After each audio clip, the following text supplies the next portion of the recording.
नमस्कार दर्शक बंधु मु प्रदीप आपण मानक स्वागत करुच्ची आजिर आउ एक नुआ भिडियो तो राज्यर समस्त चाषी और भाई भौणी मानक पई आउ गोटे बहुत बड़ इंपोर्टाट अपडेट रही आज जाकि 31 डिसेम्बर 2025 तेणु 2025 शेष दिन में चाषी और भाई भौणी मानक पई गोटे बहुत बड़ इंपोर्टाट अपडेट कारण आपण मैंने जानिथिबे राज्य सरकार तरफ जो सीएम किसान योजनार सहायता राशि आपण मानक प्रदान करा जाउची जो क्षुद्र एवं नाममात्र चाषी को वार्षिक 4000 टंकार सहायता राशि और जो मैंने भूमिहीन कृषि परिवार रही से योजन मोट 12,500 टंकार सहायता राशि प्रदान करा जाउची जोटा कि राज्यर समस्त कृषक भाई भौणी मानू राज्य सरकार तरफ गोटे जहाँकि भेटी हिसाब से आपण मैंने योजन किसी साहाय्य पाउछंती। तेणु सीएम किसान योजन जो आवेदन आपण मानकर होउथिला पोर्टाल वर्तमान जहाँकि बंद होगापाई जाउची एने पूर्वर बहुत थर मुझे भिडियो माध्यम जनईली एवं आपण मैंने देखुवे गणमाध्यम जहाँकि बारंबार कृषि विभाग तरफ 31 डिसेम्बर पूर्वर आपण मानक रेजिस्ट्रेशन करने आपण मानक कहुला। तेणु जो चाषी भाई भौणी मैंने वर्तमान सुधा रेजिस्ट्रेशन करना से मैंने आज जहाँकि निजर रेजिस्ट्रेशन करें वर्तमान पोर्टाल जहाँकि स्मूथली चलुची एवं ए विषय में ऑलरेडी आज सकाଳେ आपण मानक सहित गोटे वीडियो शेयर करथिली जे जो माने नुआ रेजिस्ट्रेशन करिया पई चाहुचंती से माने केमिति मात्र 2 रु 3 मिनिट रे जदि पूर्वरु आपण माने कृषक ओडिसा रेजिस्ट्रेशन करचंती एवं आपण मानकर डीबीटी एक्टिव अछि ता सहित आधार कार्ड रे लिंक थिबा मोबाइल नंबर देई आपण माने इजीली निज मोबाइल ले सीएम किसान ले नुआ आवेदन करि पारिबे। एटा गला जो माने क्षुद्र एवं नाममात्र चाषी रहिचंती तो यारी भितरे बहुत जनकर कमेंट थिला जे हमर पूर्वरु भूमिहीन परिवार जोटा कि लैंडलेस परिवार रे आमर रेजिस्ट्रेशन हो जाइए किंतु आम पाखे बर्तमान जमी अच्छी ताले आमे केमिति याकू भूमिहीन रु जोटा कि स्मॉल एंड मार्जिनल फार्मर को कन्वर्ट करवा। तो यार मध्य जो इजी प्रोसेस रही आपण मैंने जदि ठीक भाव में फॉलो करेंगे स्टेप आज आपण मान पाखे समय अच्छी आपण मैंने निज नाम को जाकि भूमिहीन रु क्षुद्र एवं नाममात्र चाषी को कन्वर्ट करेंगे एवं जो सहायता राशि आपण मानक मिलू नथिला ताहा आपण माने 4000 टंका पाइबे। तेणु आसतु यार कौन कौन प्रोसेस रही से विषय संपूर्ण डिटेल्स आनिबा ता पूर्व जदि चैनल को प्रथम दर विजिट करचंती वीडियो को लाइक करेंगे चैनल को सब्सक्राइब करने सहित पाखरे थिबा बेल आइकन को क्लिक करी ऑल ले सेट कर दियंतु। देखंतु आगो को नुआ वर्ष में बहुत सारा नुआ नुआ स्कीम रो जाकि आवेदन हम बहुत सारा स्कीम रे आपण मानकु बेनिफिट मिलिबो से सबूर डिटेल्स आपण माने हमर एई चैनल ले पाई पारबे। पूर्व वर्ष भली आमे सब बेले चेष्टा करिवु केमिति आपण मानक पाखकु नुआ नुआ इंपोर्टेंट अपडेट नहीं आसीबा जहा द्वारा कि साधारण लोकटे निज मोबाइल ले सब किछि योजनार लाभ आपण माने आवेदन करि पारबे। तो देखंतु जो सीएम किसान लो पंजीकरण जोड़ा रही स्थिति सेठी आपण मानक दुई प्रकार पंजीकरण हुए गोटे हला क्षुद्र एवं नाममात्र चाषी जो मानक पाखरे जमी अच्छी अर्थात आपण मानक पाखरे जमी थाउ बा आपण मानक जेजेबापांग निज बापांग नाम रे जमी अच्छी ताले मध्य आपण माने सीएम किसान पई वर्तमान सुधा आवेदन करि पारछंती। मन रखंतु 31 डिसेम्बर पर्यंत जो नियमटी थिला एथिरे समस्तंकर जाकि आवेदन हेई पारुथिला हुए तो नुआ वर्ष ठारू आपण मानक नियम परिवर्तन हेई पारे एवं जो गाइडलाइन आपण मानकु दिया जाइछि तो गाइडलाइन अनुसार आज होउछि आवेदनर शेष तारीख। वर्तमान सुधा जो माने भी आवेदन करिना से माने चाहिले आज मध्य आवेदन करि पारिबे। देखंतु एइटा मु आपण मानकु ऑलरेडी डिसेम्बर मास आरंभ रु बा पूर्वरु बारंबार आपण मानकु कहि रखिछि। या परे मध्य आज जो सकाळे भिडियो रे बहुत जनकर कमेंट थिला जे भूमिहीन रु आमे केमिति लैंडलेस को कन्वर्ट आम लैंडलेस रु केमिति स्मॉल एवं मार्जिनल फार्मर को कन्वर्ट करबा।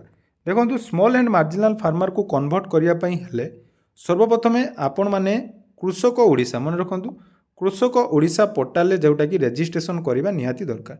तो कृषक ओडिसा पोर्टाल ले रेजिस्ट्रेशन मध्य बहुत सिंपल रही ता मध्य आपण मानकु मु डिस्क्रिप्शन ले लिंक दे देबी सबु वीडियो आपण माने हम चैनल ले पाई परिबे। ऑलरेडी प्लेलिस्ट मध्य मु आपण मानकु बनै देछि जहाँ भी आपण मानकर पीएम किसान एवं सीएम किसान को नहीं डाउट अच्छी ता आपण माने पाई परिबे। तो एबे देखंतु जो माने लैंडलेस रु आपण मानकर स्मॉल एंड मार्जिनल फार्मर करिवे ता पूर्वरु से माने निजर जमीर डिटेल्स जोटा कि निज नाम रे थाउ बा बापांग नाम रे थाउ बा परिवार जेकोसी व्यक्ति नाम रे थाउ सी कौन करेंगे निजर कृषक ओडिशा रेजिस्ट्रेशन करेंगे ता सहित तांकर जो आधार कार्ड टी रही मन रखु गोटे आधार कार्ड रे केवल गोटे ही आवेदन हो पारे। जदि आपण मानकर आधार कार्ड पूर्वर लैंडलेस रे अच्छी ताले ताको आपण माने वर्तमान कन्वर्ट करेंगे स्मॉल एंड मार्जिनल फार्मर को ତେଣୁ ତା ପାଇଁ ଆପଣ କୃଷକ ଓଡ଼ିଶା ରେଜିଷ୍ଟ୍ରେସନ୍, ଆଉ ଗୋଟିଏ ରହିଲା ରାସନ କାର୍ଡ଼। ତ ପରିବାରରେ ଜଣେ ବ୍ୟକ୍ତି କେବଳ ଆପଣମାନଙ୍କର ସ୍ମଲ୍ ଆଣ୍ଡ ମାର୍ଜିନାଲ୍ ଫାର୍ମାରେ ଆପ୍ଲାଏ କରିପାରିବେ। ତେଣୁ ଯଦି ରାସନ କାର୍ଡ଼ରେ ପୂର୍ବରୁ କେଉଁମାନେ ବି ଆବେଦନ କରିଛନ୍ତି ବା ଆପଣମାନଙ୍କ ପରିବାରରେ ଯଦି କିଏ ଜଣେ ଆବେଦନ କରିଛନ୍ତି ତାହେଲେ ଏଠି ଆପଣମାନଙ୍କର ଆବେଦନ ହେବ ନାହିଁ, ଏଇଟା ମଧ୍ୟ ମନେ ରଖିବେ। ତେଣୁ ଆବେଦନ କରିବା ପାଇଁ ହେଲେ କ'ଣ କ'ଣ ପ୍ରୋସେସ୍ ମୁଁ ଆପଣମାନଙ୍କୁ ଡିଟେଲ୍ସ କହିଦେଲି, ଯେଉଁଟାକି ପ୍ରଥମେ କୃଷକ ଓଡ଼ିଶା, 2 ନମ୍ବରରେ ଆପଣମାନଙ୍କର ରେଜିଷ୍ଟ୍ରେସନ୍, ଯେଉଁଟାକି ଆପଣମାନେ ଡେସ୍କ୍ରିପ୍ସନ୍ରେ ଭିଡ଼ିଓ ପାଇଯିବେ କେମିତି ଆପଣମାନଙ୍କର ଲ୍ୟାଣ୍ଡଲେସ୍ରୁ ହେବ ଆପଣମାନଙ୍କର ସ୍ମଲ୍ ଆଣ୍ଡ ମାର୍ଜିନାଲ୍ ଫାର୍ମର। ଏବେ ଦେଖନ୍ତୁ ବହୁତ ଜଣଙ୍କର କମେଣ୍ଟ ଆସୁଥିଲା ଯେ ଆମର CM କିଷାନର ଟଙ୍କା କେବେ ମିଳିବ। ଦେଖନ୍ତୁ CM କିଷାନର ଟଙ୍କା ଆପଣମାନଙ୍କୁ 2ଟି ପର୍ଯ୍ୟାୟରେ ମିଳେ। ଗୋଟିଏ ହେଲା ଆପଣମାନଙ୍କ ଅକ୍ଷୟ ତୃତୀୟା, ଯେଉଁଟାକି ଆପଣମାନଙ୍କର ଏପ୍ରିଲ କି ମେ ମାସରେ ଆସେ, ଆଉ ଗୋଟିଏ ରହିଛି ଆପଣମାନଙ୍କର ନୂଆଖାଇ, ଯେଉଁଟାକି ଅଗଷ୍ଟ କି ସେପ୍ଟେମ୍ବର ମାସରେ ଆପଣମାନଙ୍କର ଟଙ୍କା ଆସିଥାଏ। ଏଇଥିରେ ଆପଣମାନେ ଟଙ୍କା ପାଇବେ। ତ ଭୂମିହୀନ ପରିବାରରେ ଯେଉଁମାନେ ବି ଆବେଦନ କରିବେ, ଆପଣମାନଙ୍କ ପାଖରେ ଯଦି ଜମି ନାହିଁ ତାହେଲେ ମଧ୍ୟ ଆପଣମାନେ ଇଜିଲି ଆବେଦନ କରିପାରିବେ। ତା ପାଇଁ ସିମ୍ପଲି ଆପଣମାନେ କ'ଣ କରିବେ ନା ଚାଷୀ ପଞ୍ଜୀକରଣ ଅପସନ୍ରେ କ୍ଲିକ୍ କରିବେ। ଚାଷୀ ପଞ୍ଜୀକରଣ ଅପସନ୍ରେ କ୍ଲିକ୍ କଲା ପରେ ଦେଖନ୍ତୁ ତଳକୁ ଆପଣମାନେ ସ୍କ୍ରୋଲ୍ କରିବେ। ସ୍କ୍ରୋଲ୍ କଲା ପରେ ଏଠି ଆପଣମାନଙ୍କର ଲ୍ୟାଣ୍ଡଲେସ୍ ଫ୍ୟାମିଲି ପାଇଁ ଗୋଟେ ରହିଛି ଇମ୍ପୋର୍ଟାଣ୍ଟ ଡକୁମେଣ୍ଟ, ଯେଉଁଟାକି ଆପଣମାନଙ୍କର ଜବ୍ କାର୍ଡ଼। ତ NREGSର ଜବ୍ କାର୍ଡ଼ ଯେଉଁଟାକି ଆପଣମାନଙ୍କ ପାଖରେ ଥିବା ନିହାତି ଦରକାର। ତ ସେଇ ଜବ୍ କାର୍ଡ଼ ଦେଇ ଆପଣମାନଙ୍କର ଏଠି ଯେଉଁଟାକି CM କିଷାନରେ ଲ୍ୟାଣ୍ଡଲେସ୍ ଫ୍ୟାମିଲି ଆବେଦନ କରିପାରିବେ। ଏହା ସହିତ ଦେଖନ୍ତୁ ଯେଉଁମାନେ ବି ଆବେଦନ କରିବେ ଲ୍ୟାଣ୍ଡଲେସ୍ରେ ସେମାନଙ୍କର ଯେଉଁ ଟଙ୍କା ମିଳିବ ଆପଣମାନଙ୍କୁ ପ୍ରଥମ ଗୋଟିଏ କିସ୍ତି 5,000 ଟଙ୍କା, ତା ପରବର୍ତ୍ତୀ କିସ୍ତି ଆପଣମାନଙ୍କର 5,000 ଟଙ୍କା ଏବଂ ତାପରେ ଆଉ ଗୋଟିଏ 2,500 ଟଙ୍କା ମିଳିବ। ଏଇଟା ହେଲା ଟୋଟାଲ୍ 12,500 ଟଙ୍କା ଆପଣମାନେ ଲ୍ୟାଣ୍ଡଲେସ୍ରେ ପାଇବେ। ଠିକ୍ ସେହିଭଳି ଯେଉଁମାନଙ୍କର ସ୍ମଲ୍ ଆଣ୍ଡ ମାର୍ଜିନାଲ୍ ଫାର୍ମରରେ ହେବ ସେମାନଙ୍କର କ'ଣ ହେବ ନା ଆପଣମାନଙ୍କର ପ୍ରତ୍ୟେକ ବର୍ଷ 2ଟି କିସ୍ତିରେ ଟଙ୍କା ମିଳିବ।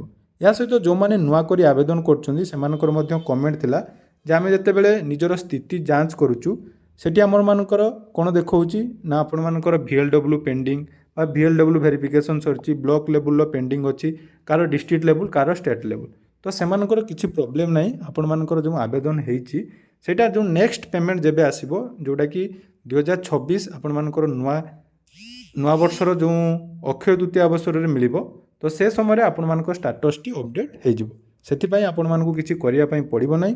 ତ ଯଦି ଆପଣମାନେ ବର୍ତ୍ତମାନ ସୁଦ୍ଧା CM କିଷାନରେ ଭୂମିହୀନରୁ ଆପଣମାନଙ୍କର ସ୍ମଲ୍ ଆଣ୍ଡ ମାର୍ଜିନାଲ୍ ଫାର୍ମରକୁ କନଭର୍ଟ କରିନାହାନ୍ତି ତାହେଲେ ଡେସ୍କ୍ରିପ୍ସନ୍ରେ ଭିଡ଼ିଓ ମୁଁ ଲିଙ୍କ୍ ଦେଇଦେଇଛି। ଯେହେତୁ ବର୍ତ୍ତମାନ ମୋ ପାଖରେ ଡକୁମେଣ୍ଟ ନଥିଲା ତେଣୁ ମୁଁ ଆପଣମାନଙ୍କୁ ଭିଡ଼ିଓ ବନେଇକି ଲାଇଭ୍ଟି ଦେଖାଇ ପାରିଲିନି, କିନ୍ତୁ ବର୍ତ୍ତମାନ ପୋର୍ଟାଲ୍ ଯେଉଁଟାକି ଚାଲିଛି ସ୍ମୁଥଲି ମଧ୍ୟ ଚାଲିଛି। କେବଳ ଆପଣମାନଙ୍କୁ ରିମାଇଣ୍ଡର କରିଦେଲି ବା ରିମାଇଣ୍ଡ କରିଦେଲି। ଯଦି ଆପଣମାନଙ୍କ ଭିତରେ କାହାର ବି ରହିଯାଇଛି ବା କରିନାହାନ୍ତି ଜଲ୍ଦି ଆପଣମାନଙ୍କ ରେଜିଷ୍ଟ୍ରେସନ୍ କରେଇ ନିଅନ୍ତୁ। ଏହା ସହିତ ଆଗକୁ ଆମ ଚ୍ୟାନେଲରେ ବହୁତ ସାରା ନୂଆ ଅପଡ଼େଟ୍ ଆସିବ। ନୂଆବର୍ଷ ଅବସରରେ ସମସ୍ତଙ୍କୁ ଯାହାକି ଆଡ଼ଭାନ୍ସ ମୁଁ ଆପଣମାନଙ୍କୁ ଶୁଭେଚ୍ଛା ଜଣାଉଛି। ତା ସହିତ ନୂଆ ଅପଡ଼େଟ୍ ପାଇବା ପାଇଁ ଚ୍ୟାନେଲକୁ ମଧ୍ୟ ସବସ୍କ୍ରାଇବ୍ କରି ରଖନ୍ତୁ।